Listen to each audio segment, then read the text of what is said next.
প্রভু যিশুর পবিত্র নামে আরও একটি নতুন ভিডিওতে আপনাদের সকলকে স্বাগত জানাই। পবিত্র বাইবেলে আমরা প্রভু যিশুর জন্মের পূর্বের ঘটনা সম্বন্ধে সবাই জেনেছি।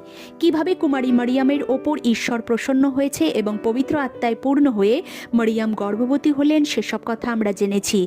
তবে যিশুর শিশু অবস্থায় মিশর থেকে ফিরে আসার পর আর একবার মন্দিরে কিশোর অবস্থায় যিশুর উপস্থিতির কথা জানলেও সেভাবে আমরা যিশুর শৈশবকাল সম্পর্কে কিছুই জানতে পারি না।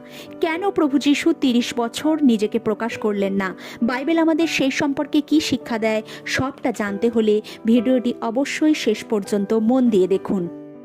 আমরা পবিত্র বাইবেলে দেখি প্রভু যিশু তার সেবা কার্য শুরু করবার পূর্বে যোহনের কাছে জর্ডন নদীতে বাপ্তিস্ম নিয়েছেন। এই সময় স্বর্গ থেকে ঘোষণা করা হলো, ইনি আমার প্রিয় পুত্র, আমি এর ওপর প্রসন্ন হয়েছি।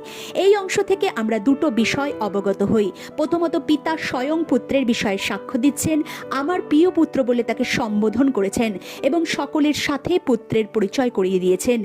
দ্বিতীয়ত, আমরা বুঝতে পারি যে প্রভু যিশু ৩০ বছর নিজেকে আত্মগোপন করে রেখেছিলেন। তার পেছনে রয়েছে পিতার ইচ্ছা। সে পিতার ইচ্ছা অনুসারে জীবনযাপন করেছে, যা পিতাকে প্রসন্ন করে সেই রূপ জীবনযাপন করেছেন এবং উপযুক্ত সময়ের জন্য অপেক্ষা করেছেন। তাই পিতা বলেছেন, আমি এর ওপর প্রসন্ন। প্রভু যিশু তার পাহাড়িয়া উপদেশে বলেছেন, ধন্য তারা যারা দিনহীন, যারা নত নম্র এবং যারা শোক করে। অর্থাৎ ৩০ বছর পর্যন্ত তিনি যেইভাবে নিজে জীবনযাপন করেছেন সেইভাবে আমাদের শিখিয়েছেন। তিনি যেমন নত নম্র তেমনি আমাদেরও শিখিয়েছেন। যে পথে তিনি চলেছেন সেই পথে চলতে আমাদের শিখিয়েছেন। যে আজ্ঞা তিনি নিজে পালন করেছেন সেই আজ্ঞা পালন করতে পরামর্শ দিয়েছেন। তাই তিনি ৩০ বছর অপেক্ষা করেছেন।